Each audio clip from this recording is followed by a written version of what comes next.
दिया है AC theory के नाम से। हम लोग एसी थ्योरी पढ़ रहे हैं ना, ठीक। अब देखिए हम पढ़े क्या थे, जो हमारी एसी होती है, चाहे वो करंट हो चाहे वोल्टेज, मतलब अल्टरनेटिंग करंट और अल्टरनेटिंग वोल्टेज, वो क्या थी भाई, वो हर एक समय हर एक क्षण अपने मान को क्या कर रही थी, परिवर्तित कर रही थी ना। कोई उसका एक मतलब देखने में ऐसा लग रहा है कि इसका कोई एक फिक्स वैल्यू नहीं है, जैसे कि है ना। जैसे कि मान लीजिए एक समय के लिए हम 0 से 20 वोल्ट ले रहे हैं, ठीक है। ये क्या है भाई, ये एसी है, ये एसी वोल्टेज है। एसी का ये सिंबल होता है ना, और डीसी में प्लस माइनस लिखा होता है, ठीक है। अब ये 0 से 20 वोल्ट ले लिए हैं, तो ये 0 से देखिए स्टार्ट होगा, फिर हो सकता है 0.1, फिर 0.2, ऐसे ऐसे करते तब 1 पे पहुँचे। मतलब हर एक क्षण अपने मान को क्या कर रहा होगा, ये परिवर्तित कर रहा होगा। हर एक एंगल पे अपने मान को क्या कर रहा होगा, परिवर्तित कर रहा होगा। अब जैसे हमारी जो एसी साइकिल है, जैसे आप मान लीजिए वो हीटर से पानी गर्म कर रहे हैं, और उसमें आपने जो वोल्टेज दिया, मान लीजिए कि 0 से 20 वोल्ट दिया, उस हीटर को गर्म करने के लिए कितना वोल्टेज दिया, 20 वोल्ट दिया। तो वो अगर एसी है तो वो हीटर सिर्फ 20 वोल्ट से उस पानी को नहीं गर्म कर रहा होगा। उसमें एक समय में 1 वोल्ट होगा, फिर किसी और समय में अब 1 वोल्ट हट जाएगा, फिर कितना आ जाएगा, 2 वोल्ट आएगा, फिर ये 2 वोल्ट हट जाएगा, फिर 3 वोल्ट, 4 वोल्ट, 5 वोल्ट, 6 वोल्ट, ऐसे करते करते 20 वोल्ट तक पहुंचेगा, जो उसकी मैक्सिमम हो सकती है। फिर 20 वोल्ट से नीचे होगा ना, मतलब एक क्षण में, मतलब 0 से 20 वोल्ट एक क्षण में 1 वोल्ट उसको काम करेगा। समझ में आ रहा है, एक एक बारी बारी से, इसीलिए कहते हैं अल्टरनेटिव। जैसे कुछ लोग होते हैं ना, कहते हैं यार चलो हम लोग ना अल्टरनेटिव तरीके से काम कर लिया जाए, मतलब कि 1 घंटा तुम कर लो, फिर हम 1 घंटा आराम करेंगे, फिर 1 घंटा आप कर लो, 1 घंटा आराम करेंगे, ठीक है। इस तरह से अल्टरनेट, मतलब एक के बाद एक। तो ये जो हमारी करंट होती है, एसी करंट या वोल्टेज जो होती है, ये अल्टरनेट काम करती है। पहले 1 वोल्ट काम कर लेगा, फिर वो हट जाएगा, फिर 2 वोल्ट आएगा, और ये बहुत फास्ट होता है ना। कहने का मतलब सिर्फ यहाँ पे 20 वोल्ट नहीं काम कर रहा होगा। अब देखिए ऐसे में तो यार दिक्कत आ जाएगी, ऐसे में दिक्कत आएगी कि नहीं। अब हम हीटर जब लेने जाएंगे तो हम क्या कह के मांगेंगे दुकान पे, इसमें तो कोई वोल्टेज फिक्स ही नहीं है, वैरी कर रहा है, वोल्टेज इसका फिक्स नहीं है, वैरी कर रहा है।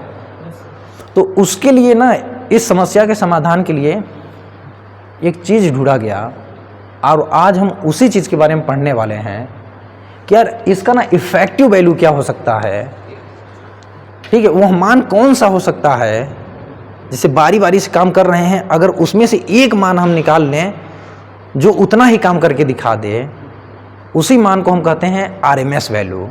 तो ये जो 230 वोल्ट होता है, ये एसी साइकिल का मैक्सिमम वोल्टेज नहीं होता है, ये उस मैक्सिमम वोल्टेज में से आरएमएस वैल्यू निकाल के तब हम कहते हैं ये हमारा आरएमएस वैल्यू है, ठीक है ना। तो ये जो बैरी कर रहा था ऊपर नीचे, ऐसे एक तरह से मतलब कह सकते हैं एवरेज दूसरा होता है, लेकिन आप अभी समझने के लिए समझ सकते हैं, जैसे ऊपर नीचे, ऊपर खाबड़ कुछ भी है, बड़ा छोटा, तो आपको सबको समान दिखाना है, तो आप एवरेज निकालते हैं कि यार उसका एवरेज क्या होगा।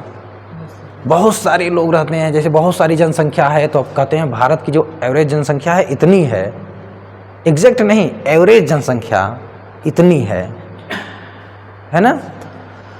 तो देखिए अब इसको समझिए, ठीक है। तो आज हम लोग क्या पढ़ने वाले हैं, हमारा जो टॉपिक है वो है आरएमएस। इसका फुल फॉर्म होता है, आईटीआई में इसका फुल फॉर्म पूछ लिया जाता है ना, कि आरएमएस का फुल फॉर्म क्या होता है। तो आर का होता है रूट, क्या होता है भाई, रूट। एम का होता है मीन, रूट मीन, और एस का मतलब स्क्वायर, ठीक है। और ये हम कह देंगे वैल्यू, आरएमएस वैल्यू। ध्यान दीजिए, हम जितना भी सामान जाते हैं दुकान से मांगने, इलेक्ट्रिकल वाला कहते हैं ना 230 वोल्ट पे हमको ये चाहिए भाई, ठीक है। तो ये होती है आरएमएस वैल्यू। पीक वैल्यू इसकी दूसरी होगी, जैसे ये हमारी एसी जो करंट है, ऐसे जो चल रही है, तो ये 230 वोल्ट यहाँ नहीं होगा, 230 वोल्ट नहीं, इसका RMS वोल्टेज है। 230 में से एक वोल्टेज निकाल लिया गया है, अरे सॉरी, इसके मैक्सिमम में से इसका मैक्सिमम कितना होगा, साइन वेव का 325 मैक्सिमम वोल्टेज। ये जो हमारी साइन वेव है ना, ये मैक्सिमम कितना पहुँच रही होगी, हाई वोल्टेज 325, उसमें से 230 निकाल लिया गया है। और कैसे निकाले हैं वही आज हम लोग डिस्कस करने वाले हैं, ठीक है ना। देखिए इसी को हम कहते हैं इफेक्टिव वैल्यू। इफेक्टिव वैल्यू क्यों कहते हैं अभी आपको समझ में आ जाएगा बिल्कुल। इसको हम क्या कहते हैं भाई, इफेक्टिव वैल्यू कहते हैं, ठीक है। और हम इसी को एक और नाम से जानते हैं, वर्चुअल वैल्यू।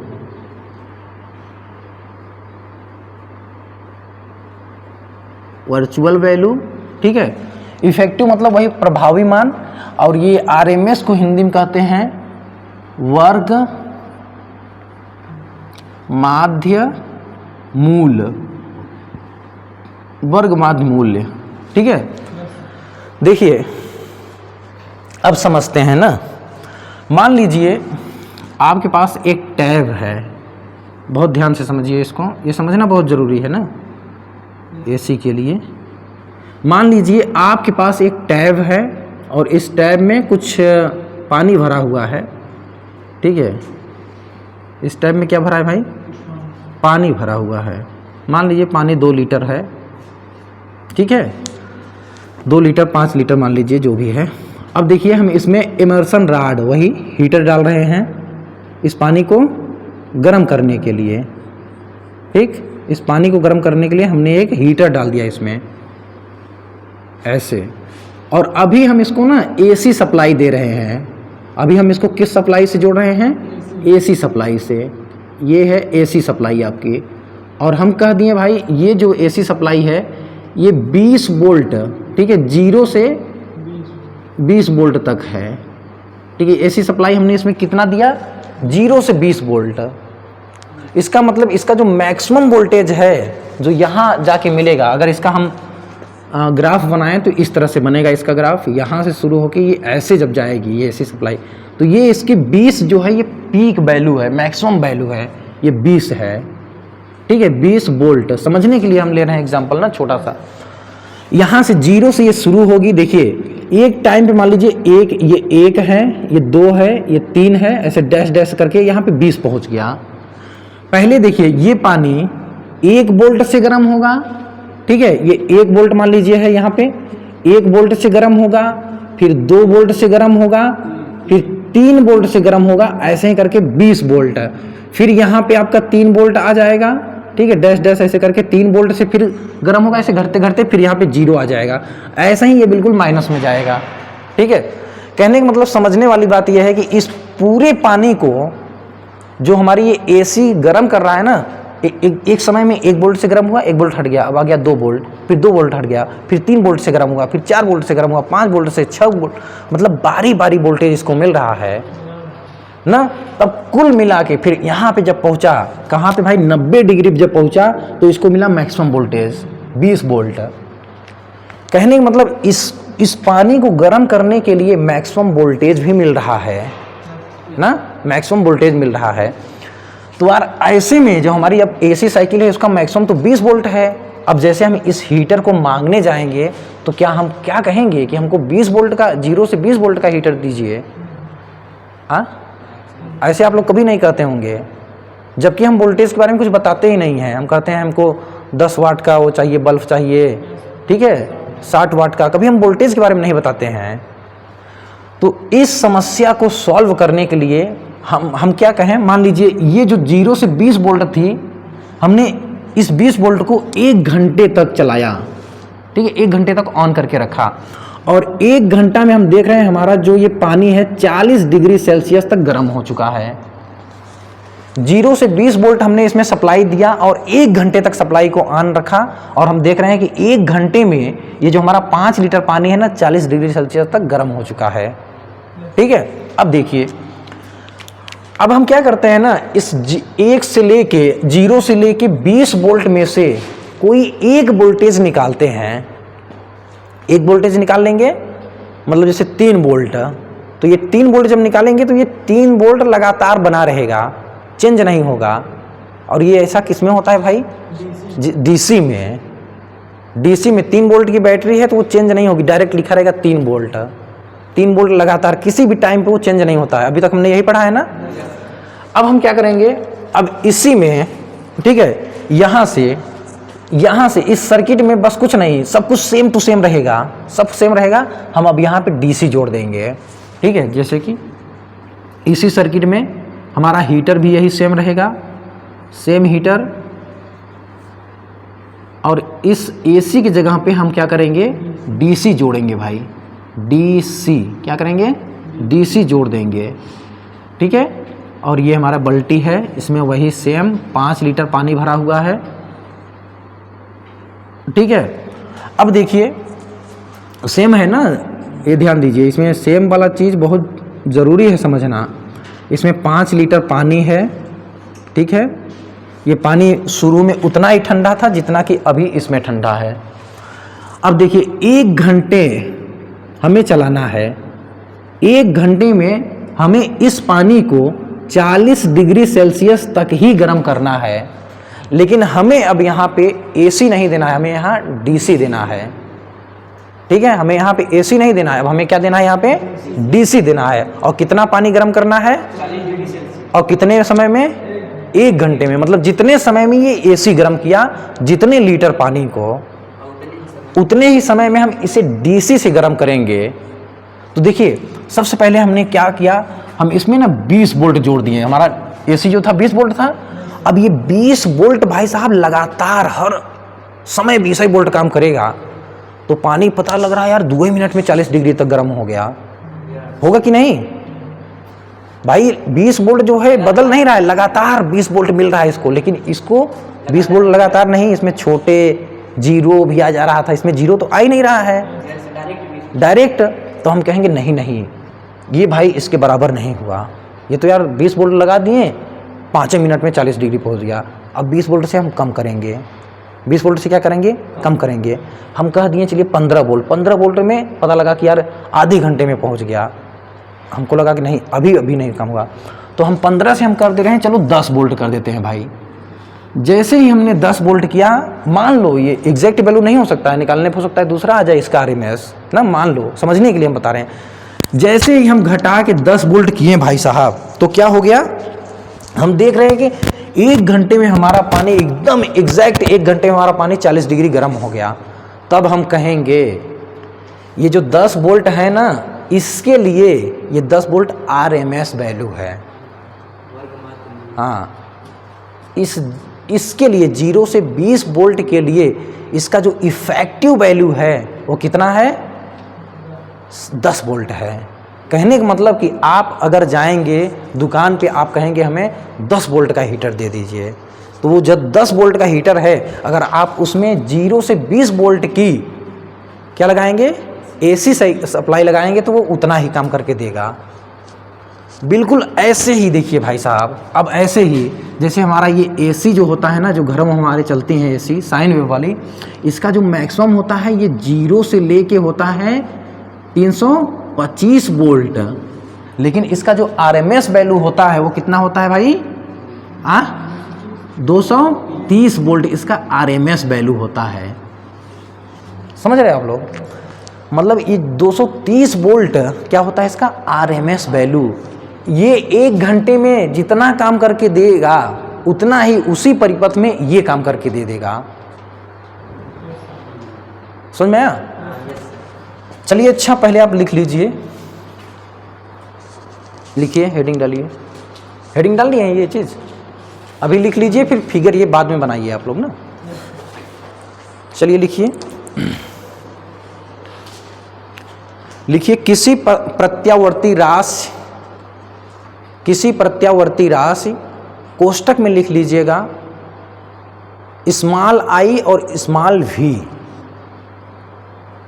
किसी प्रत्यावर्ती राशि कोष्टक में लिख लीजिएगा स्मॉल आई और स्मॉल वी का वर्ग माध्यमूल मान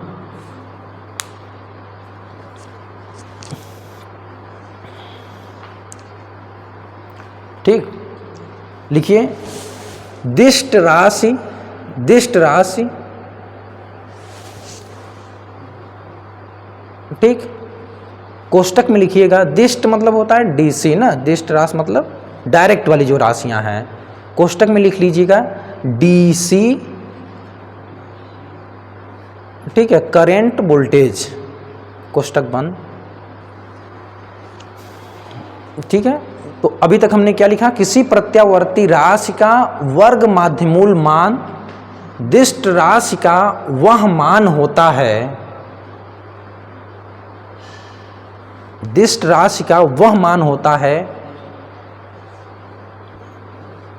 दिष्ट राशि का वह मान होता है जो किसी परिपथ के लिए, जो किसी परिपथ के लिए उतना ही उसमें ऊर्जा उत्पन्न करता है, जो किसी परिपथ के लिए उतना ही उसमें ऊर्जा उत्पन्न करता है जितना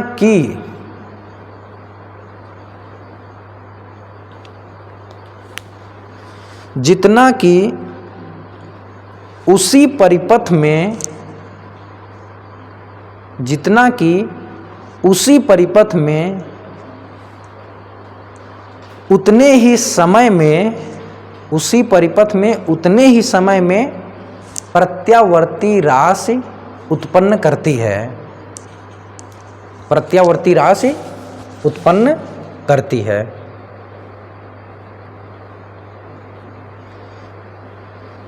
हो गया? चलिए ये फिगर बनाइए, सिंपल सा फिगर है, समझ में आया ना?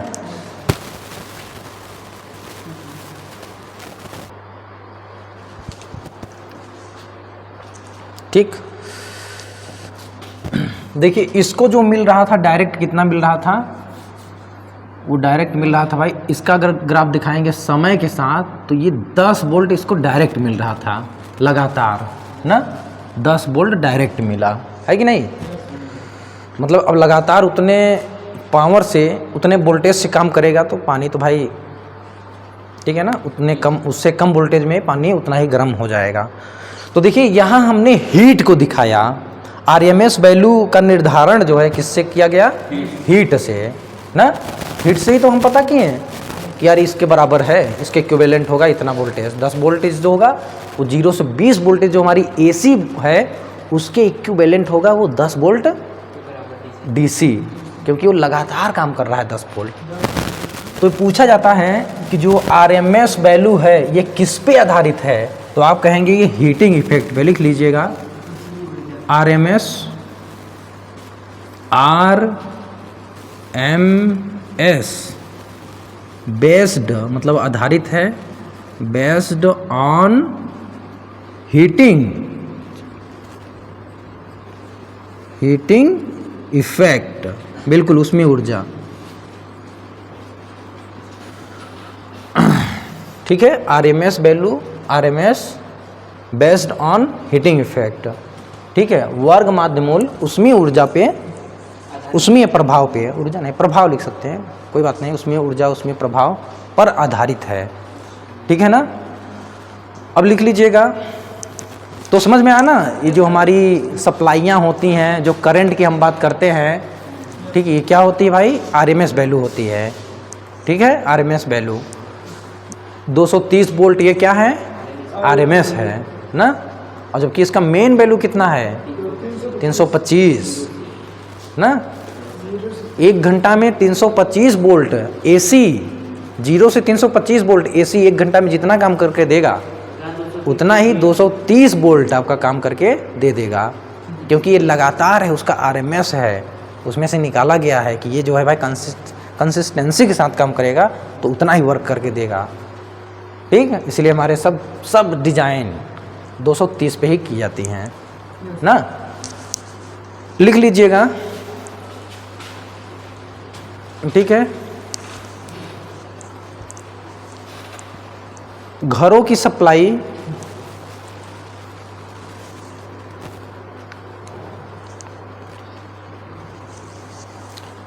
$50 हर्ट्ज, ऐसे लिखिएगा, घरों की सप्लाई 50 HZ और 230 वोल्ट।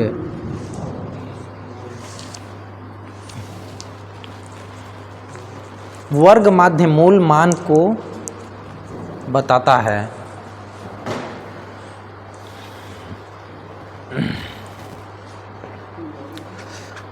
अभी हम लोग जब मेजरमेंट में पढ़ेंगे PMMC मीटर, मेजरमेंट में ही हम लोग पढ़ेंगे, उसमें कई सारे मीटर हैं। तो ये जो हमारा PMMC मीटर है ना, ये एवरेज वैल्यू को मापता है। एवरेज वैल्यू का मतलब मीन वैल्यू, ठीक है। अब देखिए एवरेज वैल्यू और मीन वैल्यू में बस इतना ही अंतर है। अगर हम एवरेज वैल्यू का वर्गमूल निकाल लिए तो हो गया RMS वैल्यू। एवरेज वैल्यू का या मीन वैल्यू का अगर हम वर्गमूल निकाल लिए तो वही हो गया RMS। वर्गमूल नहीं निकाले हैं तो वो एवरेज है। तो लिख लीजिएगा जो PMMC मीटर होता है, लिखिए PMMC मीटर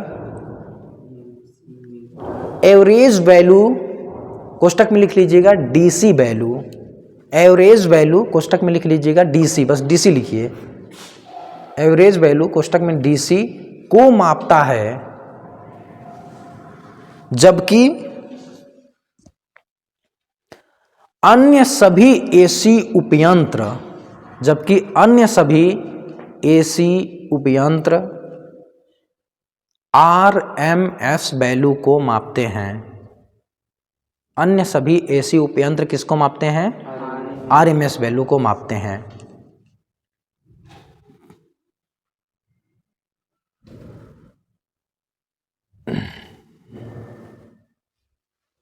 चलिए ठीक।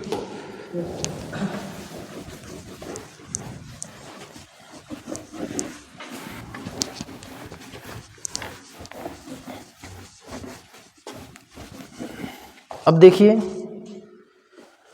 जैसे कि मान लीजिए हमारे पास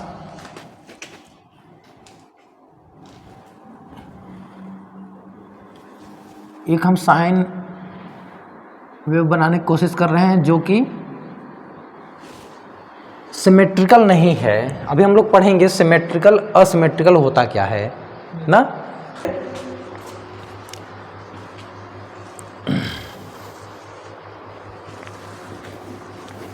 तो देखिए इसको निकालने की ना RMS वैल्यू निकालने की दो विधियां होती हैं।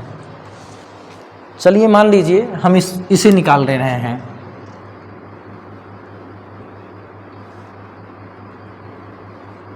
इसको हम ऐसे ऐसे अलग कर दे रहे हैं, ठीक है। इसको ऐसे पार्ट में डिवाइड कर दिए, ऐसे फिर ऐसे,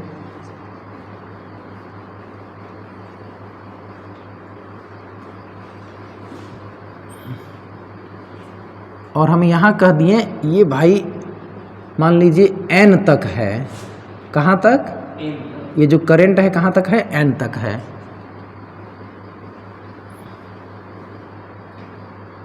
ठीक है, ये मान लीजिए ओमेगा टी हमने दिखा दिया।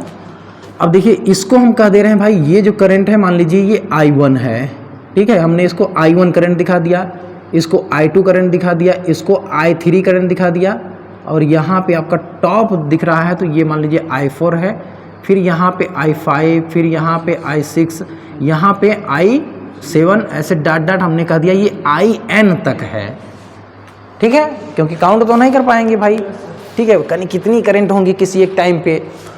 और यहाँ से यहाँ तक हम जो माने समय वो मान लिए T है, T टाइम लगा इसको यहाँ से यहाँ तक आने में, और हमने N पार्ट यहाँ पर कर दिए हैं, N खंड कर दिए हैं।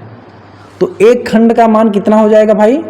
आप कहेंगे T/N, T/N, जैसे कि वही है कंसेप्ट। जैसे कि मान लीजिए ये आपका है 100 सेंटीमीटर, कितना है भाई? 100 सेंटीमीटर है। अब हम कह रहे हैं इसको हमने ना 1 2 3 4 5 6 7, ठीक है, 7 कर दिए। चलिए 8 9 10 पार्ट में हम डिवाइड कर दिए, इसको 10 पार्ट में काट दिए 100 सेंटीमीटर को 10 पार्ट में। तो एक पार्ट का मान कितना आ जाएगा? 10 सेंटीमीटर, यही ना, मतलब 100/10 कर देंगे। तो इसी को हमने 1 2 3 ऐसे करते करते N पार्ट में कर दिया भाई करंट को। करंट को हम कितना कर दिए, n पार्ट में। तो इसका एक पार्ट, अगर टोटल पार्ट t है तो एक पार्ट कितना हो जाएगा, t बटे में n हो जाएगा। इतना बात क्लियर है, t बटे में n, इसके एक एक पार्ट का मान कितना हो जाएगा, t बटे में n। अब देखिए इसका अगर आपको एवरेज निकालना होगा तो आप कैसे निकालेंगे, ठीक है। एवरेज देखिए IRMS निकालने का तरीका, पहले जितने भी करंट हैं यहाँ देखिए वर्ग करिए, फिर माध्य निकालिए, फिर मूल निकाल लीजिए, वर्ग माध्य मूल, ठीक है।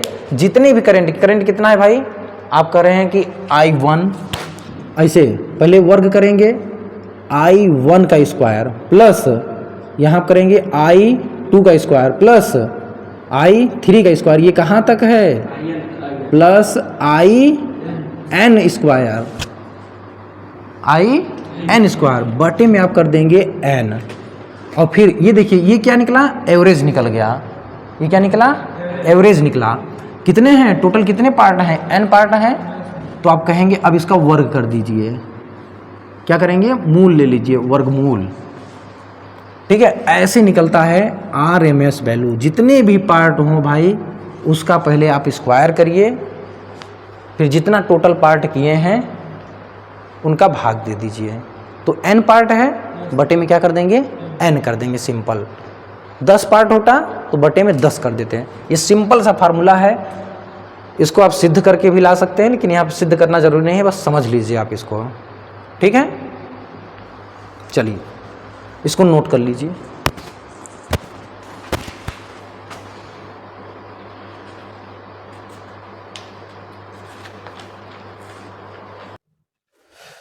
देखिए इसको हमने ग्राफ विधि से सॉल्व किया ना, ये जो था किस कौन सा मेथड था, ग्राफ। तो हम इसे कहते हैं, इस मेथड को ही हम कहते हैं, ठीक है, ग्राफिकल मेथड। और इसी को हम कहते हैं मीड ऑर्डिनेट मेथड, ठीक है। ग्राफ से सॉल्व किए हैं तो इसलिए हमने इसे कह दिया ये कौन सा मेथड है भाई, ग्राफिकल मेथड, ओके। अब दूसरा, दो विधियां होती हैं RMS वैल्यू और एवरेज वैल्यू निकालने की। अब देखिए ये जो है ये क्या आपको सममित समान दिख रही है, नहीं ना, असमान दिख रहा है। तो ये ग्राफिकल मेथड में आप लिख लीजिएगा, ये एसिमेट्रिकल सिग्नल के लिए उपयोगी होता है। ये किसके लिए ज़्यादा सुटेबल है, एसिमेट्रिकल सिग्नल के लिए, जिसका मतलब लिख लीजिएगा, लिख लीजिए आप लोग, यह मेथड असिमेट्रिकल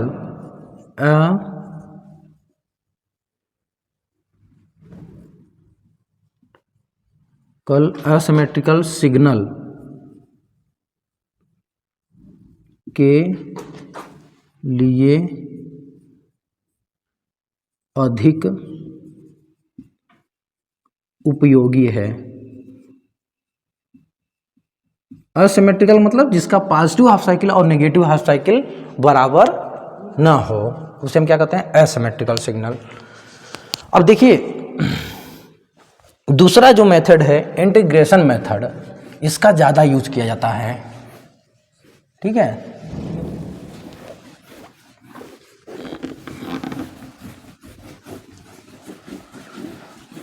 देखिए दूसरा मेथड है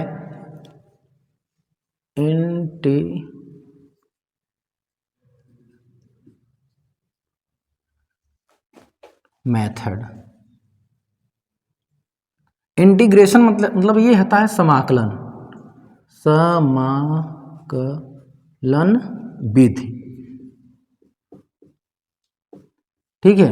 ये देखिए क्या है भाई, समाकलन विधि में क्या होता है, देखिए जैसे कि मान लीजिए आपका कोई फंक्शन है, f बराबर दिया है ft, ध्यान दीजिए, समाकलन मेथड, ठीक है। ये सिमेट्रिकल के लिए ज़्यादा उपयोगी है, मतलब जिसके पॉजिटिव हाफ साइकिल और नेगेटिव हाफ साइकिल बिल्कुल बराबर हो, इसका यूज़ सिमेट्रिकल के लिए ज़्यादा यूज किया जाता है ये।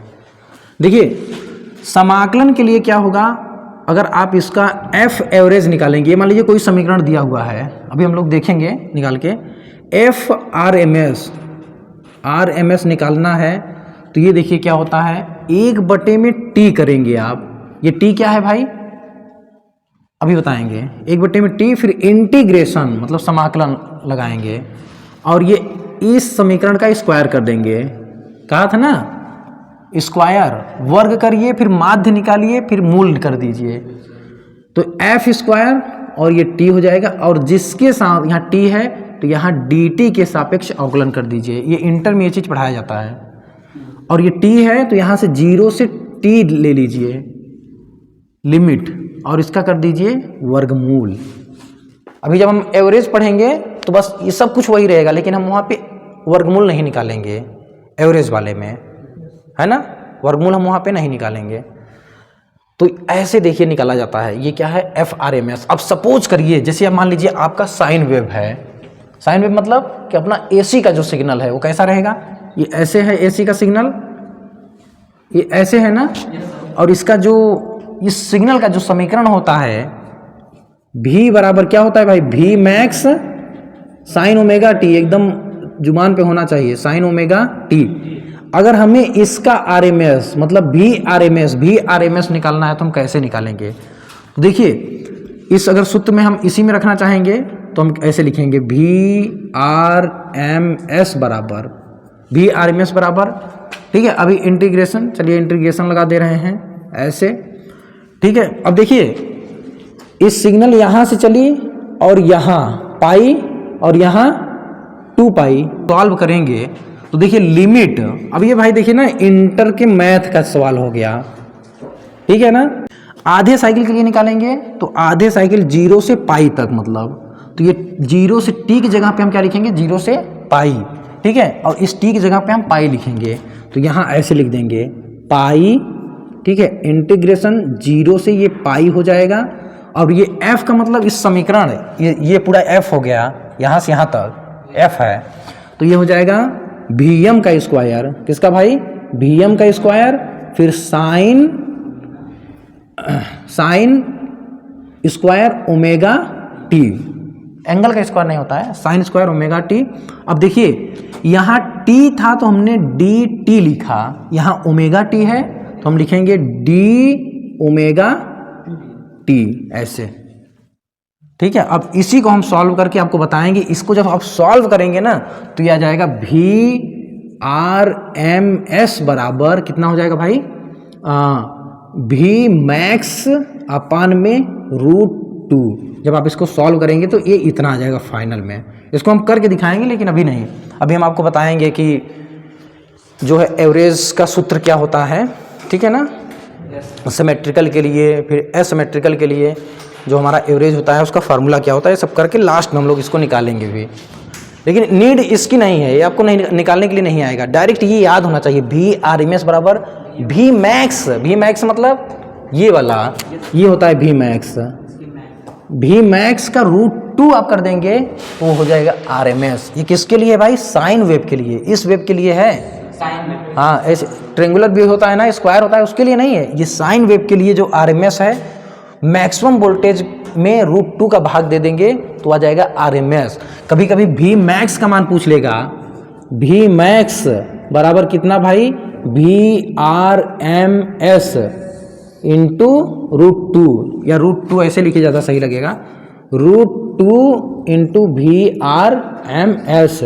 अब देखिए हम जानते हैं, अब V मैक्स निकालना है, हम जानते हैं VRMS अगर हम 230 रखें, 230 तो आप इसको गुणा करेंगे तो ऐसे आ जाएगा 325 समथिंग, ठीक है। तो ये V मैक्स मतलब हमको पता चल जाएगा कि यार हमारी जो साइन ये है ना, इस मैक्सिमम कहाँ तक जाती है, तो 325 तक जाती है मैक्सिमम, ठीक है ना। तो अभी के लिए बस इतना ही आप याद करके रखेंगे, क्या चीज़, आज के लिए बस इतना ही याद करके रखेंगे कि ये RMS वैल्यू क्या होती है, ठीक है। साइन वेव की RMS मान कितना होता है, साइन वेव का RMS मान। एक चीज़ और यहाँ पे याद करके रखेंगे, अगर आप इस √2 को एक में √2 का भाग देते हैं तो आ जाता है भाई 0.707 भी मैक्स। ठीक है, √2 में इतने का अगर √2 में 1 का भाग देंगे तो कितना आएगा 0.707। ठीक है, 0.707। इसका मतलब ये हुआ, देखिए ध्यान से, इसका मतलब ये हुआ कि अगर हमारी ये साइन वेव है ना, ऐसे ये साइन वेव है, ठीक है, अगर ये इसका मैक्सिमम वोल्टेज 100 वोल्ट मान लीजिए है, तो जो एवरेज होगा उसका होगा लगभग 70.7%।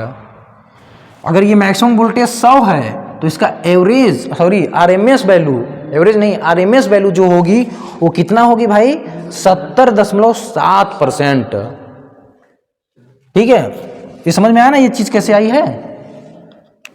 साइन वेव की जो भी आरएमएस है, मतलब आरएमएस जो वोल्टेज है वो है भी मैक्स का √2।